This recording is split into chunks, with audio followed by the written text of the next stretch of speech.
Hi guys, I'm back. I'm just wanted to share with you a little bit snippet of what happened, how come my husband got a chemical burn.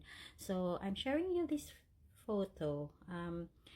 This happened few months after the accident. So that baby, that's our firstborn, and he is now 20 years old, turning 20 this year. Okay, so just a bit of a story time. It happened sometime in September 2004. We got married May 28, 2003. And then this happened the following year, not even a year after we got married. So, yes, I guess it's a year after we got married because I was already like pregnant with this baby. Okay, so in the Philippines, I am originally from Philippines. Though right now I am in New York. But those times we had a little business and we had people working for us. Okay, so just to give you an idea, what business was it? It's a resto bar. So it's a restaurant. We served food, and at the same time we served drinks, alcoholic drinks. Okay, so in the Philippines at those time, it was so rampant the robbery. So we were robbed 3 times in our house. Most of our appliances were taken by the robbers. So we were alarmed on the third night. Like, my staff asked me if it's okay with them to put, like, to prepare something, for the robbers if they come back. And I said to them, no, don't do it, because if you're ready, thieves were not is not coming back. It's not gonna happen. That's what I was telling them. But anyway, I did not even imagine that they would, pursue what they were trying to, like, plan in their, like, these people they were planning. And they consulted my husband, and my husband hid to what they wanted, because maybe out of rage, out of anger, how come these robbers came back 3 times in our house? So I was pregnant, so I slept very early, and I noticed that my husband was so restless. He kept like standing back, standing up, going to the bathroom. I guess I don't know why, for some reason.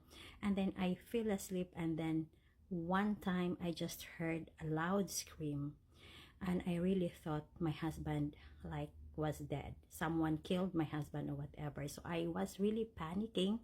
I did not know what to do. I was heavily pregnant. I was due that month. So I did not know what to do, and I was crying.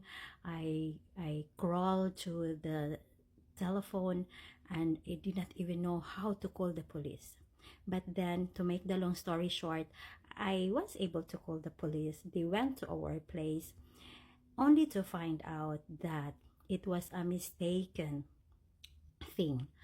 My husband went down and went outside the vicinity of our shop, and because we just live upstairs, and the ground floor area was the place of our business. And they found out that my staff thought, the one who's working for us thought that my husband, who was outside, was the one who were the robbers.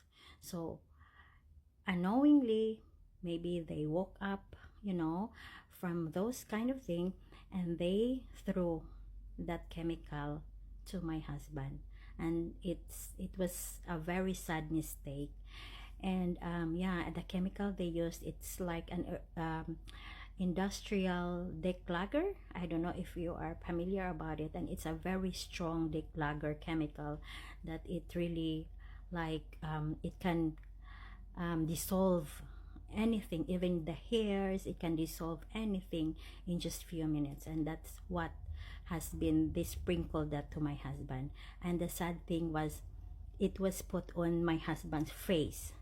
And that's why when the police came in and they saw my husband, they really tried their best to take him to that nearest hospital.